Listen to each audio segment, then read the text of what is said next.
Many U.S. aid foreign assistance grants are not only wasteful, but counterproductive to our diplomatic and foreign policy objectives. Just a few examples: $75,000 for a drag show workshop in Ecuador, $37 million for services for sex workers and their clients and transgender people in South Africa, $31 million for providing U.S. aid employees with resilience, wellness, and work-life balance counseling, $24 million to build green transportation alternatives in Georgia, $500,000 to help Indonesian coffee companies become more climate and gender-friendly, $15 million to promote LGBT rights for individuals in Kenya, and $2 million to conduct sex change surgeries in Guatemala through a trans-led organization. My colleagues on the other side of the aisle are whining that President Trump has fired the Inspector General of this agency.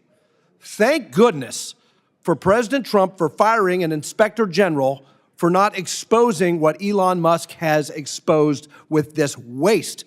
Are these programs what hardworking American taxpayers should be funding? But let me focus on Uganda because my colleague from Texas raised that issue, a country that has thousands of soldiers fighting for our counterterrorism interests against al-Shabaab in Somalia. And that country was severely punished by the Biden administration for signing its anti-homosexuality law into law in May of 2023. The Biden administration revoked Uganda's AGOA eligibility, enacted visa restrictions on Ugandan individuals, and pressured the World Bank to prohibit new public financing. Despite this, U.S. aid has provided a $600,000 grant to, quote, empower Uganda's LGBT community to push back against this legislation, and a $5.4 million grant to shift public perception and attitudes in Uganda towards LGBT acceptance and to train LGBT individuals on the skills needed to engage in the economy. Now, in Uganda, China is expected to finance the $5 billion East African crude oil pipeline directly because Western leaders and the World Bank are walking away from the project because the Biden administration's response to their own domestic legislation. Mr. Primorak, should taxpayer dollars go toward penalizing countries like Uganda for making their own internal domestic political decisions on social issues that one administration doesn't agree with, which in turn strengthens countries' relationships with our adversaries like the communists in China? Congressman, I've spoken to many officials from the region there, and they explained to me their shock when they would prepare for meetings with Secretary Blinken. They prepared about how can we work together to combat China, actually.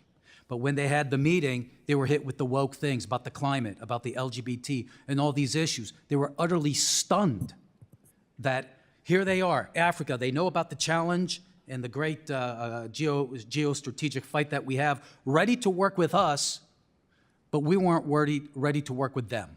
Well, look, I get it. The gentleman from Texas disagrees with the Ugandan people. I get it. The Biden administration disagreed with the Ugandan people, and Secretary Blinken and U.S. aid in the previous administration disagreed with the Ugandan people on this issue of homosexuality legislation. I get it. The question is not their opinion. The question is, what is the diplomatic job of the State Department and U.S. aid? Is it to lecture the Ugandans, or is it to help us counter Belt and Road? Is the job of the State Department and U.S. aid to advance American national security? That's the question. And what they did in that instance with Uganda is compromise American national security and empower our adversary. Representative Yoho, Ted, it's good to see you.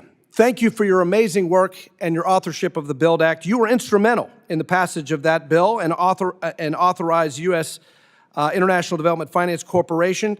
Can you see DFC playing a much more effective role in advancing our interests abroad and countering China's Belt and Road? Absolutely. And if you could, how can reforms like equity scoring and country eligibility changes help U.S. investments in countries like Panama?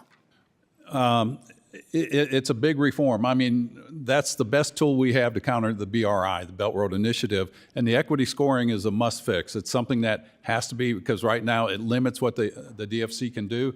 And then raising the country of eligibility allows us to go into these countries strategically where we can counter the BRI where we can't go now. And this is something that we're going to talk about next month in the reauthorization. And I hope it's a bipartisan effort, and there's a lot of support, but if we don't do it, we're going to see that much more influence, and it goes to people that aren't friendly to the United States. Well, thanks for your leadership on that, and I agree with you. Move from aid to trade. To trade. And thank you to President Trump for his leadership on rooting out all of this waste and frankly, activity that undermines our national security. Gentleman's time has expired.